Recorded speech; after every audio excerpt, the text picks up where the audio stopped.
Hi friends, ಎಲ್ಲರಿಗೂ ನಮಸ್ಕಾರ. ದೇವಿ ಭಕ್ತಿ ಯೂಟ್ಯೂಬ್ ಚಾನಲ್ಗೆ ಸ್ವಾಗತ. ದ್ರೌಪದಿ ಪಂಚಪಾಂಡವರ ಒಬ್ಬಳೇ ಹೆಂಡತಿ. ಇಂಥ ದ್ರೌಪದಿಯ ಹುಟ್ಟು ಮತ್ತು ಸಾವೇ ನಿಗೂಢ. ದ್ರೌಪದಿಯ ಹುಟ್ಟು ಮತ್ತು ಸಾವಿನ ನಡುವೆ ಇರುವ ರಹಸ್ಯಗಳನ್ನು ತಿಳ್ಕೊಳ್ಳೋಣ ಬನ್ನಿ. ಇದುವರೆಗೆ ಯಾರೆಲ್ಲ ನಮ್ಮ ಚಾನಲ್ನ ಸಬ್ಸ್ಕ್ರೈಬ್ ಮಾಡದೆ ನೋಡ್ತಾ ಇದ್ದೀರಾ, ಪ್ರತಿಯೊಬ್ಬರು ಸಬ್ಸ್ಕ್ರೈಬ್ ಮಾಡಬೇಕು ಅಂತ ಕೇಳ್ಕೊಳ್ತೀನಿ.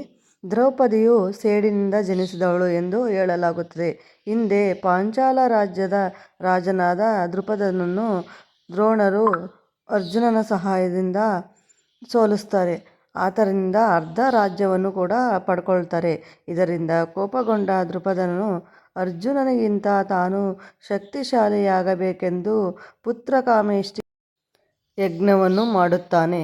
ಆ ಯಜ್ಞದಲ್ಲಿ ಜನಿಸಿದ ಮಗುವೇ ಈ ದ್ರೌಪದಿ. ಅಯೋನಿಜಿಯಾದ ಆಕೆ ಅಂದರೆ ತಾಯಿ ಗರ್ಭದಿಂದ ಹುಟ್ಟದ ಆಕೆ ಯಜ್ಞದಿಂದ ಜನಿಸಿದ ಕಾರಣ ಯಜ್ಞಸೇನಿ ಎಂದು ಕರೆಯಲ್ಪಟ್ಟಳು. ದ್ರೌಪದಿ ಅಗ್ನಿಯಿಂದಲೇ ಪೂರ್ಣಾವಸ್ಥೆಯಾಗಿ ಜನಿಸಿದಳು.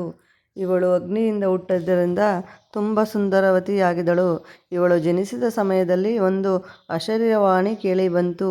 ಈ ಅಶರೀರವಾಣಿಯು ಇವಳು ಕುರುವಂಶದ ಪೂರ್ಣನಾಶಕ್ಕೆ ಸಾಕ್ಷಿಯಾಗುತ್ತಾಳೆ ಎಂದು ತಿಳಿಸಿಕೊಟ್ಟಿತು. ಇಷ್ಟು ದ್ರೌಪದಿಯ ಹುಟ್ಟಿನ ನಿಗೂಢ. ಇವಾಗ ದ್ರೌಪದಿಯ ಮರಣದ ನಿಗೂಢವನ್ನು ತಿಳ್ಕೊಳ್ಳೋಣ ಬನ್ನಿ.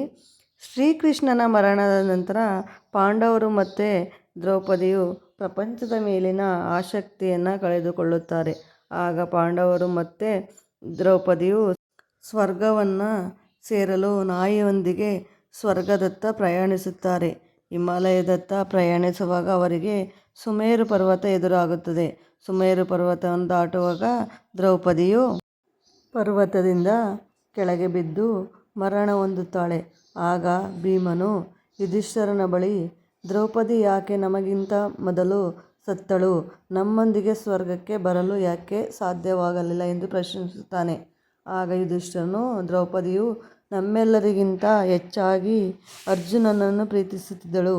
ನಮ್ಮ ಪ್ರೀತಿಗೆ ಮೋಸ ಮಾಡಿದಳು.